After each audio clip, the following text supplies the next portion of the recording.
You can't start a project and trust that it will go anywhere, because the mind is so down. When you pump any money in them, the money just disappears. And then we have begun a lot of projects here. When last time you were here, we were having food. We would eat after service. It stopped. We began programs with the driving school. We took people to driving school. Everybody who went to driving school is not here. They all went. Now you get people who just come here to use the ministry. When you look at them, you can think they are honest, but they're just coming to use the ministry because they were told the bishop is a good-hearted man. So they come to act like they are needy, act like they know the Lord. But when you trust them with anything, they disappear, which puts people like me in a fix, because then you don't know whom to bless. When you look back at the history, there are a lot of disappointments through the years. We're only 3 years old, but we've been very disappointed because we begin programs with the people we cannot trust, and they frustrate what the Lord is telling us to do. When every program fails, at some point you get frustrated. Just last Sunday we had a program. We want to send people to Uganda so that we want to plant rice. The ministry of men here, we want to plant rice in Uganda. Now the problem is that the person who is supposed to help us go there came after service. And so I don't know him. So we sat here with those men and we were discussing with that man whom I don't know. And I told him, come on Sunday during church so that we can even get to know you. He's nowhere to be seen. And after service, he will come here expecting me to give out 100,000 shillings to somebody who can't even attend service with us, so that they can go to Uganda.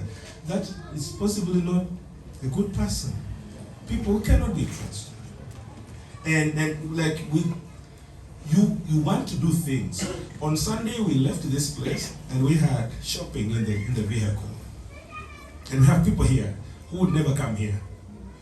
And because the mindset is so low, when we go there and we are giving out a few things, shopping, to the people in church, all those people, they ran inside.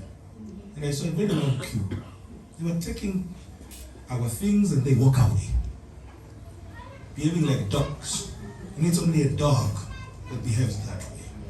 And they were doing that mindset. So I would really admire that you continue talking about that woman of God, because that is what is killing Africa, the mindset. Our minds have become the dancing field for the devil because our minds are not renewed. Yes, we are holy. We don't sin. Yes, our culture is good. Yes, we are living in a very blessed continent, but the mind is the problem. And that's why Africa is very much behind. And I look at Africa and I look at the way people behave and I cry. Because the way these people behave, God will not bless them. That's the problem. And that's the cry of my heart. Because I was there. I was at the point where I lacked.